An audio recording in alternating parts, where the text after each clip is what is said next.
स्वाध्याय विद्यार्थी मित्र, इस चैनल पर आप सभी लोग का स्वागत है। दोस्तों, आज हम इयत्ता 8वीं हिंदी का दूसरी इकाई का दूसरा पाठ दो लघु कथाएं का स्वाध्याय देखने वाले हैं। मौलिक सृजन। विनम्रता सारे सद्गुणों की नींव है।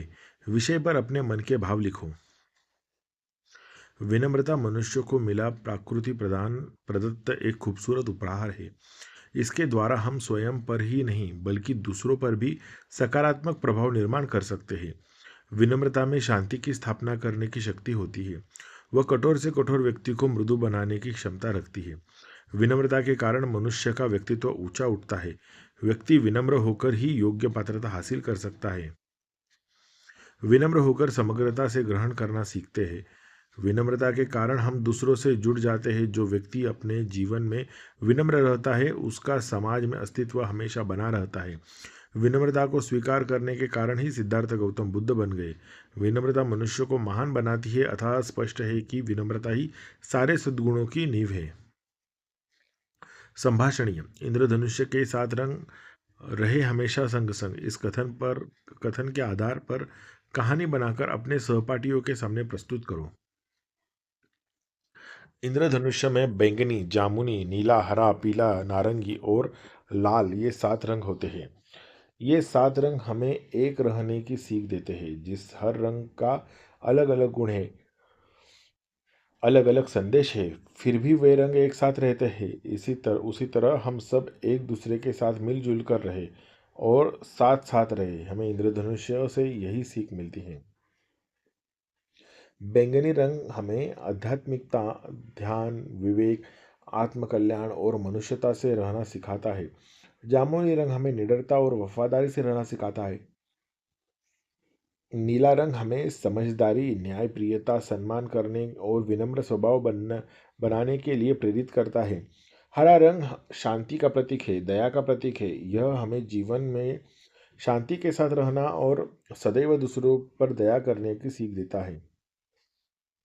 पीला रंग प्रकाश और तेज का प्रतीक है। यह रंग हमें हमारे जीवन को रोशनी से युक्त बनाने की प्रेरणा देता है। नारंगी रंग सुबह सुबह सूरज का रंग होता है। इसके साथ ही यह रंग हमें जीवन में अपनी आशाओं और विश्वास को बनाए रखने की सीख देता है। यह रंग हमें सिखाता है कि अंधेरे के बाद ही उजाला होता है। श्रावणीय। किसी समारोह का वर्णन उचित विराम, बलाघात, तान अनुतान के साथ एकाग्रता से सुनो और यथावत सुनाओ। एक संगीत समारोह का वर्णन। जनता का मनोरंजन सबसे अधिक संगीत से होता है।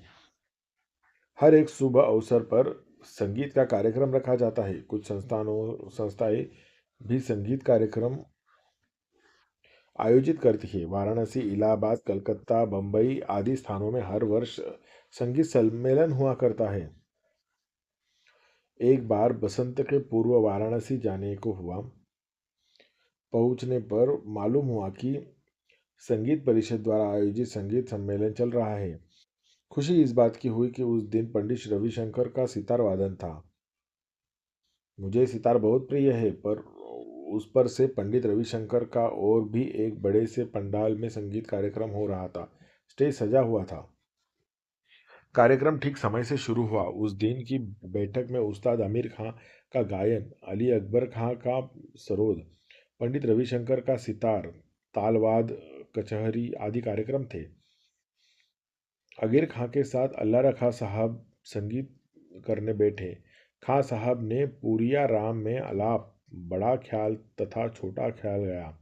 श्रोताओं ने उनके गायन का आनंद लिया।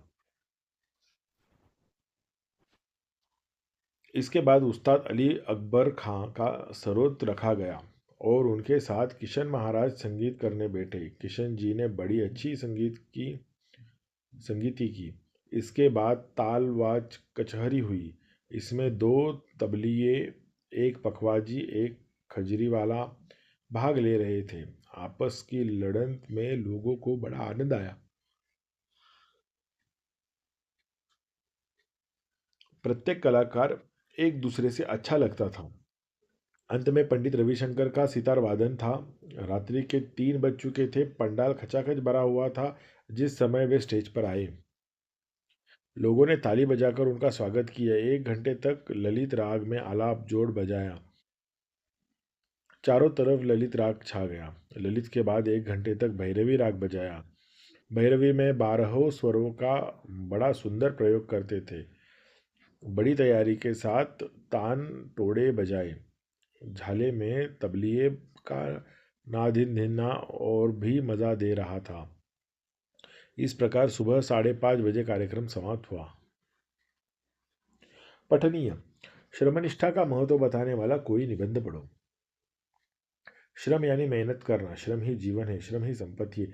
इसलिए प्रत्येक व्यक्ति को श्रम करना चाहिए, श्रम की पूजा करनी चाहिए। तब जाकर श्रमिक को समाज में प्रतिष्ठा प्राप्त होगी। श्रम के बिना व्यक्ति सफल नहीं हो सकता। श्रम करने से ही कार्य सिद्ध होता है। श्रम मानवीय गुण है। श्रम करने से व्यक्ति का मन प्रसन्न रहता है। श्रम करने वाले व्यक्ति को समाज में सम्मान मिलता है। मजदूर दिन भर पुल या सड़क बनाने का काम करता है। वह सूरज की कड़ी धूप व बारिश में भी काम करता है, तब जाकर सड़क पुल का निर्माण होता है। किसान खेती करता है, वह दिन रात मेहनत करता है, इसीलिए सभी को खाने के लिए अनाज उपलब्ध होता है। ताजमहल का निर्माण करने में कारीगरों को कई वर्ष लगे, तब जाकर उनकी मेहनत रंग लाई। भव्य वस्तु शिल्पकला का निर्माण किया। देश को आज़ादी दिलाने के लिए कई वीरों ने दिन रात संघर्ष किया। आज विज्ञान के क्षेत्र में जो चतुर्दिक प्रगति हुई है, इसके पीछे कई वैज्ञानिकों का अथक श्रम है।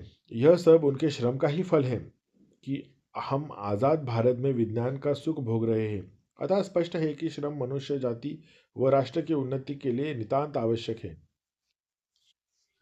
किसी समारोह के मुख्य बिंदुओं एवं मुद्दों को पढ़ो। इनका पुनस्मरण करके लिखो। स्थान, तिथि और समय, प्रमुख अतिथि समारोह, अतिथि संदेश और समापन। सूचना के अनुसार कृतियां करो। संचाल पूर्ण करो। दांतों की विशेषताएं।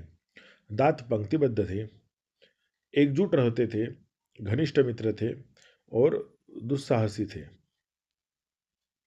उत्तर लिखो। जीभ द्वारा दी गई चेतावनी। डॉक्टर को बुलाऊंगी और वह आकर मेरे कहने के अनुसार सभी दांतों को एक एक करके निकालकर बाहर कर देगा। पंक्तिबद्ध और एकजुट रहने के कारण दांतों में आया गलत परिवर्तन। वे गर्व में चूर हो गए और जीभ का अपमान करने लगे। विधानों के सामने चौखट में सही अथवा गलत चिन्ह लगाओ। जीवा ने अविवेकपूर्ण उत्तर दिया। गलत।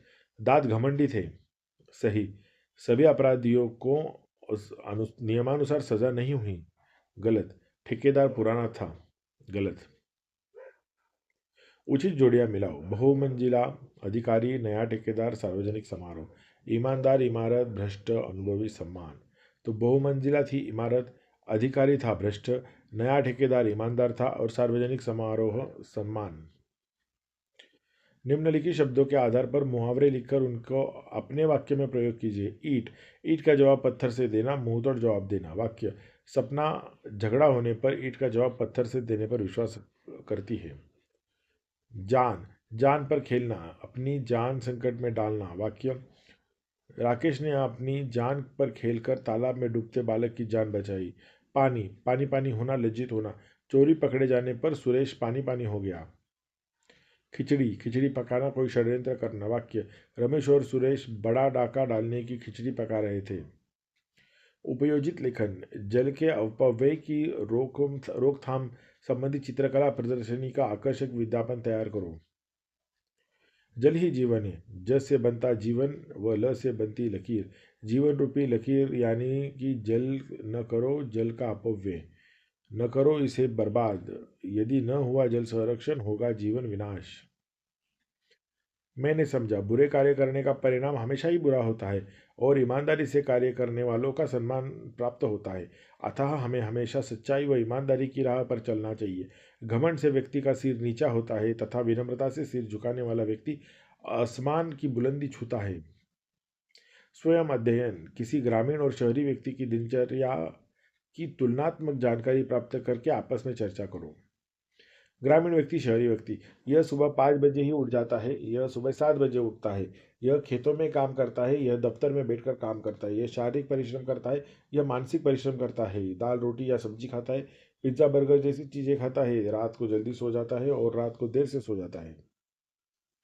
दोस्तों, अगर ये वीडियो आपको अच्छा लगा हो तो इस वीडियो को लाइक कीजिए और चैनल को सब्सक्राइब करके बेल आइकन प्रेस कीजिए। और अगला वीडियो आपको कौन सा चाहिए ये मुझे कमेंट बॉक्स में बताइए।